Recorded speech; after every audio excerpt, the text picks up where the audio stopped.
Thank you. Morning, everybody.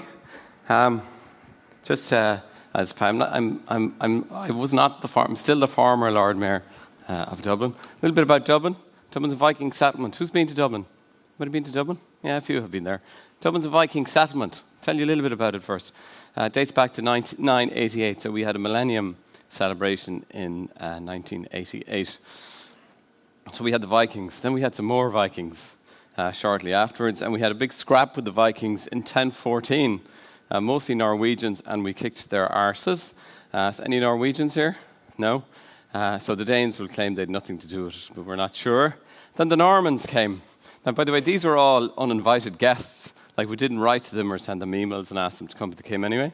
The Normans came, the planters came, and, of course, Matthew's crew, the English, were with us.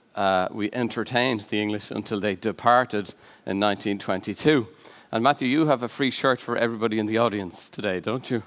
Based on the London City Airport experience. So we have the English till 1922, and most recent, the EU-IMF Troika. Okay, so we're hoping that those folks will be gone by the end of this year, and we'll finally have the place to ourselves again. But seriously, about Dublin. So, Dublin is the capital city of Ireland. It is 1.6 million plus people in the greater Dublin area. It has 4 local authorities for relatively recent historical reasons, which is a little bit unwieldy. Irish government is generally highly centralised. Finance, transport, policing, education, health is all controlled nationally. So what does that leave? Local government is changing as well. So water has gone to a national utility. Recently, Irish Water, all the assets going over on the 1st of January 2014 nationally. Waste has gone to the private sector. And local authorities now are kind of taking on new responsibilities in enterprise and community development. So enterprise development, local and community development. So, no directly elected mayor, which is always a bit of an unusual one for a capital city in particular. The mayor, the Lord Mayor of Dublin, which is a very, very old and respected office, dates back hundreds and hundreds of years, but it is elected by the city council. It is not directly elected by the people. So, Smart Dublin, which is what we're talking about today. Smart technology, from our perspective, smart technology first needs smart thinking. Okay, so something that Dublin did in the late, I think it was around 2008 or 2009, we set up something called the Studio.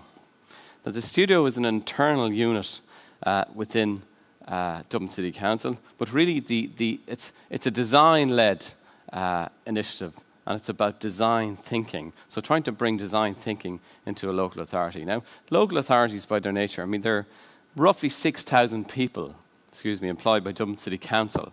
So it's an institution, you know what that means. It's institutionalized, a certain amount of bureaucracy. So bringing design thinking into an organization like that is a challenge in its own right. And it's kind of really the aim of the Studio is a bit of internal disruption.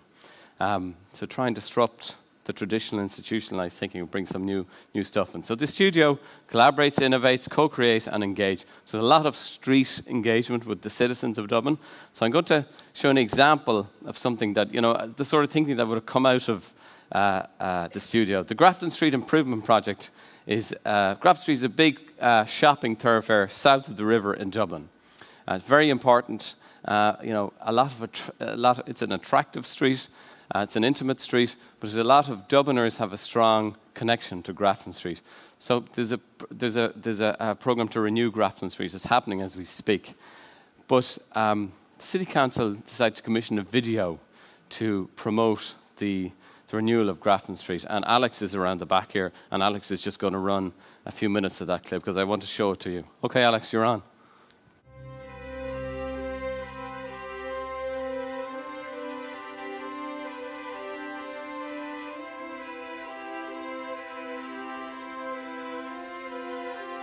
Capital cities are living things.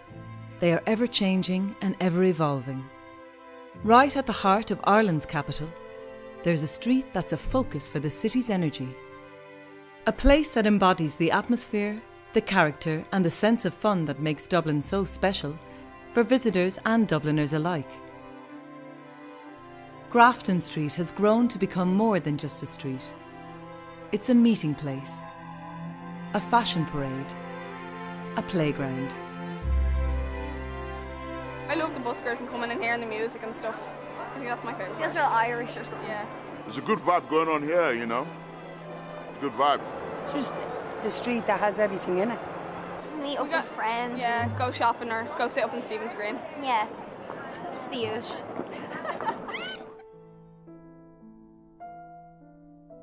Grafton Street was once just a city lane. In 1708, it was developed as a residential street, linking two of Dublin's greatest public spaces, St Stephen's Green at one end and College Green at the other. It rapidly became one of Dublin's most fashionable addresses. When the Carlisle Bridge, now O'Connell Bridge, was built, connecting the north and south sides of the river, Grafton Street became a centre for shopping and business.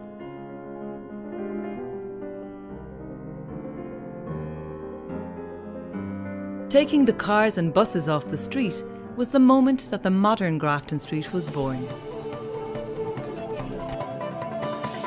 I think since it became pedestrianised, it has developed a kind of an image of its own within Dublin. You can hear the music even today. There's busking on the streets, street performers, flower sellers slap bang in the centre of the street. It just has a unique character that nowhere else has.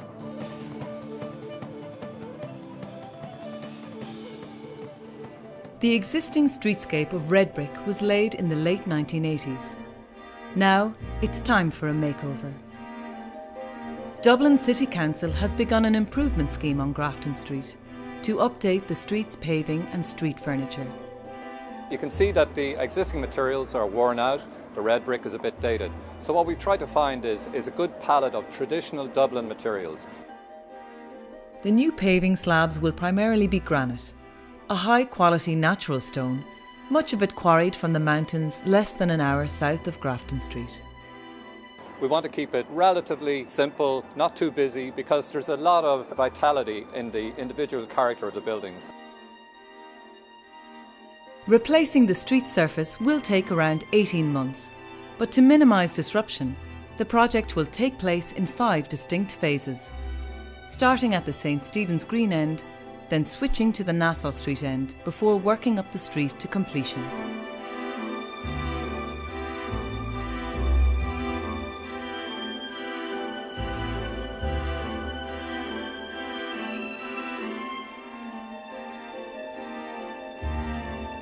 This project is occurring at the same time as the Lewis Cross City project, and the City Council is coordinating the project teams to ensure that disruption and disturbance is kept to a minimum.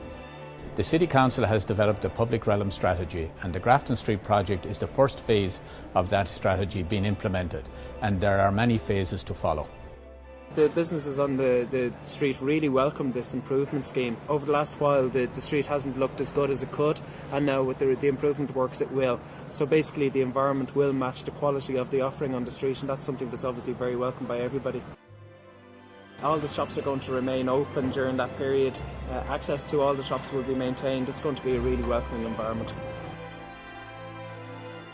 Throughout this scheme we'll be open for business, and everybody will be open for business.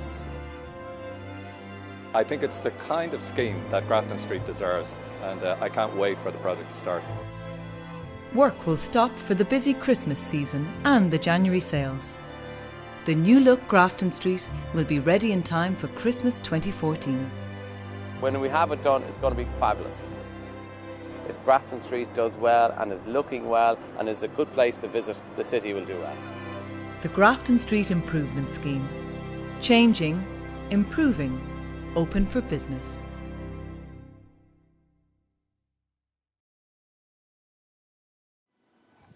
Thank you, Alex. Okay, so that's just part of that video.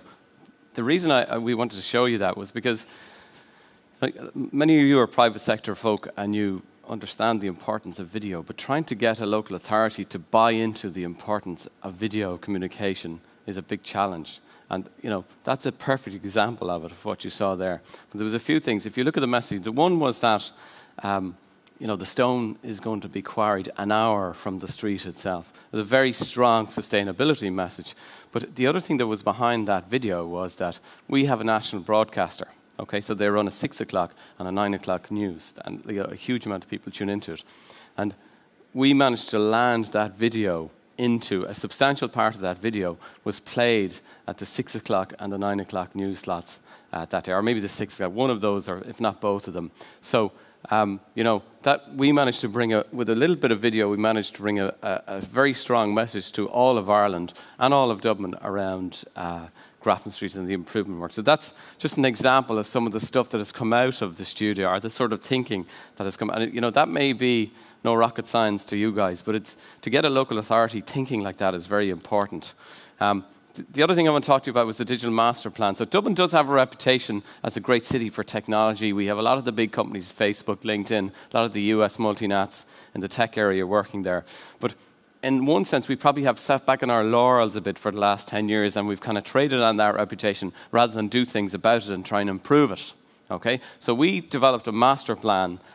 We brought a lot of leaders together, tech leaders from technology, from the public sector, from private enterprise, and from the academic institutions together to develop a master plan, which would shape the digital future for Dublin.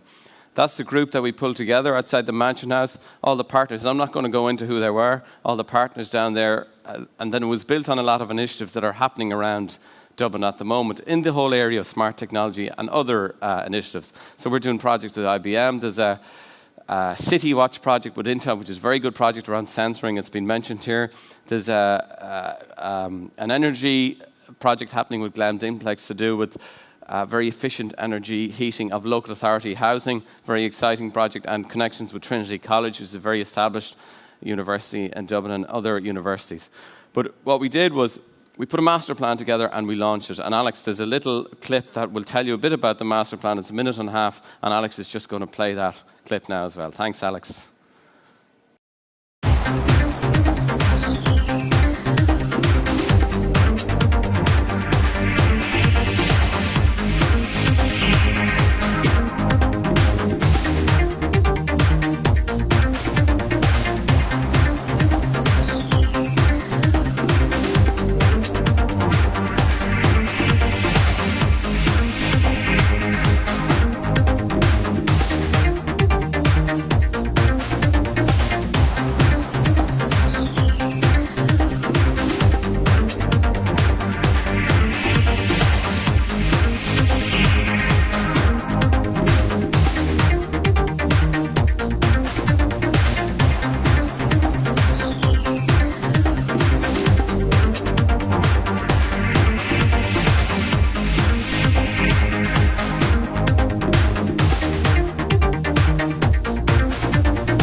Thanks, Alex. Alex is coming to Dublin tomorrow night for a party. So see you in Dublin tomorrow, Alex. He's back there. Now, so one of the things, I don't want to go into too much detail now, but one of the things we did within the master plan was we worked with Intel and the National University of Ireland, Maynooth, the Innovation Value Institute there, to develop a digital maturity model, which is just a kind of a baseline model that we want to develop how you would benchmark a city in terms of its digital maturity.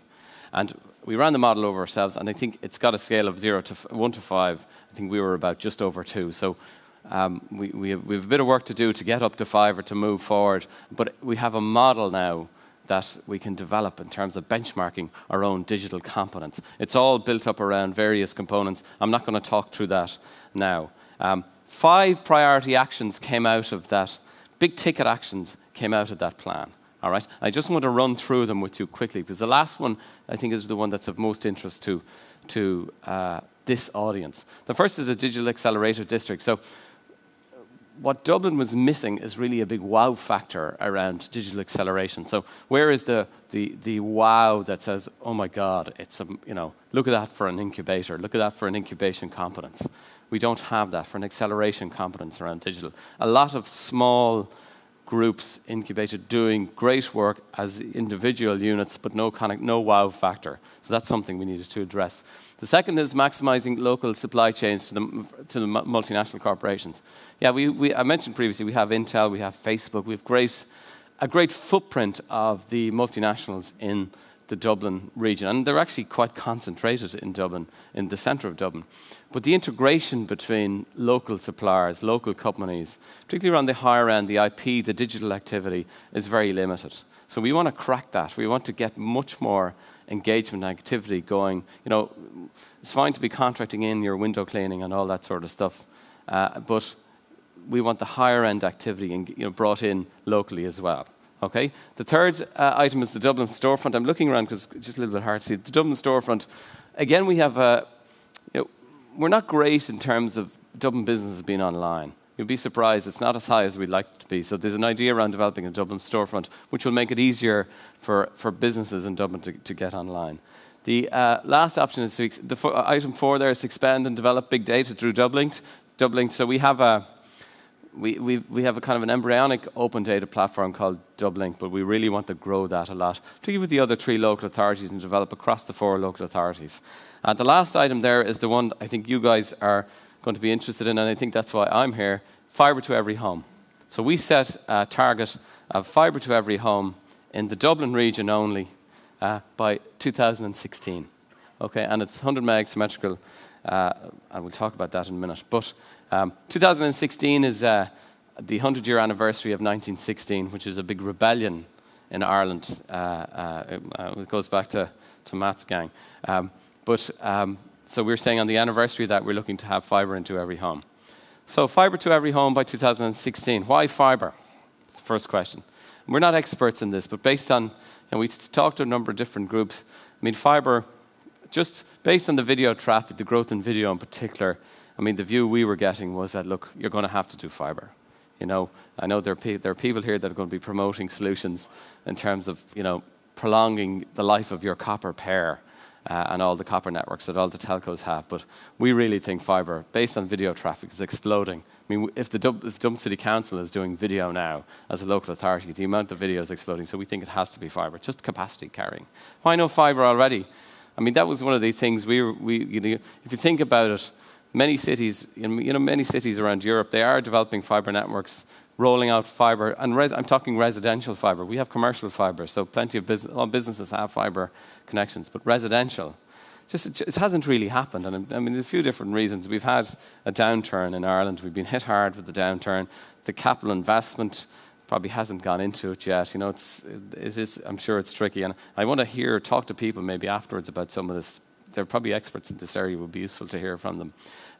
I think it's down to, we have an incumbent who's probably interested in influencing the market.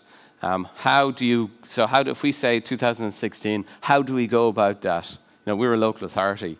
How can we promote the rollout of fibre? We're hardly going to be putting fibre in the ground ourselves, but how do we promote the fibre? And what's the model? Who pays?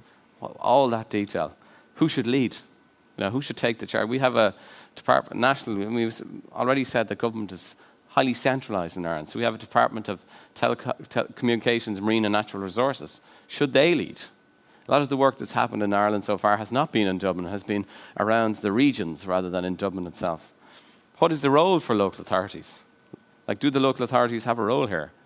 Can we lead? Is it a political job? Is it an administrative job? And where to next? So what do we do now next? We've set this one of 5 priorities, one I'm particularly interested in, because there's a social dividend, there's a social dimension to it in terms of citizens there. I mean, there's research out there, we saw some recently, that says, quality of life and economic value and the job prospects and the average economic value and what's in it for citizens, it increases if you have broadband to the home. You want to see the master plan? It's there. Finally, come visit Dublin. Even if you are a Viking, even if you work for the EU and the IMF Troika, the English are very welcome, but we do tend to have a kind of 5-night restriction. We don't stay too long. Wealthy Germans are also very welcome. Thank you. Thank you.